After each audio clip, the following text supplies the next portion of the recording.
20,000 চাকরি প্রার্থী চাকরি গেল, এই নিয়ে কি বলবেন? না, কিছু বলার নেই তো, এটা পুরো মমতা ব্যানার্জি অ্যান্ড কোম্পানির জন্যই হয়েছে। আমি একমাত্র যাদের চাকরি হারিয়েছে তার মধ্যে তো যারা ঘুষ দিয়ে পেয়েছে আর যারা ঘুষ দেয়নি, যারা যোগ্য ছিল, যারা পরীক্ষা দিয়ে পেয়েছে, এই দুই পক্ষকেই বলছি যে আপনারা তৃণমূলের নেতা নেত্রীদের বাড়িতে ঘেরাও করুন যে তোদের জন্য, তোদের পাপের জন্য আজকে আমাদের দুর্দশা কেন। এবং যাদেরকে টাকা দিয়েছে, যারা সমস্ত ঘুষ দিয়ে যারা চাকরি নিয়েছে, তাদের হচ্ছে তৃণমূল নেতাদেরকে যাদেরকে টাকা দিয়েছে তাদের বাড়িতে যাওয়া, ধর্ণা দেওয়া এবং তাদেরকে তৃণমূলের লোকদেরকে বাড়ি থেকে না বের হতে দেওয়া, যে যতক্ষণ আর টাকা দিবি সুদ সমেত, কারণ ওদেরকে তো ফেরত দিতেই হবে 12% ইন্টারেস্টে, তো ওই টাকাটা যেন ওরা না ছাড়ে।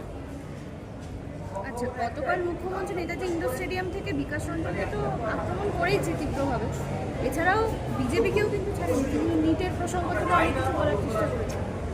দেখুন, শাক দিয়ে কোনোদিন মাছ রাখা যায় না। মমতা ব্যানার্জি অ্যান্ড কোম্পানির এই চুরিটা সকলে এক্সপোজ হয়ে গেছে।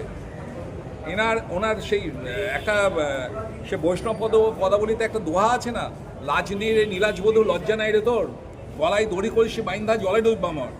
তো এই নির্লজ্জ ওই মহিলা এবং তার ভাইপো সমেত গলায় দড়ি দিয়ে ওরা ডুবে মারা উচিত। ওর ভাইপো তো বলেছিল যে আমার নাম যদি চার্জশিটে থাকে তাহলে ফাঁসির মঞ্চে যাবো, তা রয়েছে তো, নেই এসএসসিতে চার্জশিটে নেই অভিষেকের নাম, তা কেন গলায় দড়ি দিচ্ছে না কেন?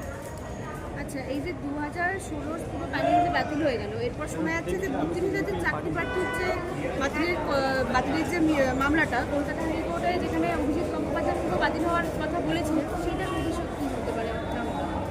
একই ভবিষ্যৎ, আগে মামলাটার মতো এটারও প্রাইমারি একই টাইপের হবে, একই টাইপের হওয়া উচিত।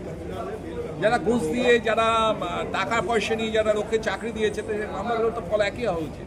আচ্ছা, যোগ্যদেরও তো চাকরি যাচ্ছে, হ্যাঁ, যোগ্যদেরও তো চাকরি চলে যাচ্ছে, এটা মানে দেখুন বিষয়টা হচ্ছে আপনি যেটা বলছেন যে আপনি চাল থেকে কাকড়গুলো বাঁচবেন কী করে।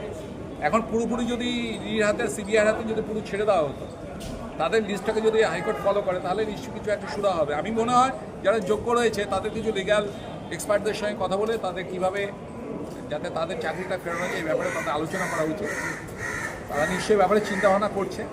কিন্তু যারা অযোগ্য রয়েছে, এমনিতে ঘুষ নেওয়া যেমন অপরাধ, ঘুষ দেওয়া অপরাধ, এদের তো এমনি সর্বনাশ হয়ে গেছে। যারা ঘর বাড়ি বিক্রি করে যারা নেতাদের টাকা দিয়েছে, তা তাদের রিভেঞ্জ নেওয়া উচিত, প্রতিশোধ নেওয়া উচিত যে নেতাদের টাকা দিয়েছে তাদের কাছ থেকে, যে হয় টাকা ফেরত দাও নয়তো। আচ্ছা, আরেকটা বিষয় যেটা আজকে অতিরিক্ত শূন্য পদের মামলায় রাজ্যের স্বস্তি, সিবিআই তদন্ত না করে সুপ্রিম কোর্ট বললেন যে সিবিআইকে তদন্ত নির্দেশ খারিজ করেছে না।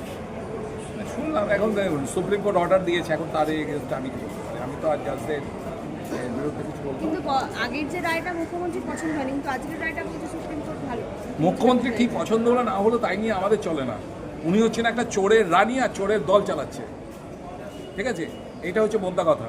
অবিলম্বে 2026-এ এই চোরদের সরকারটাকে বিতাড়িত করা উচিত, যদি পশ্চিমবাংলার পরবর্তী প্রজন্মকে বাঁচাতে হয়।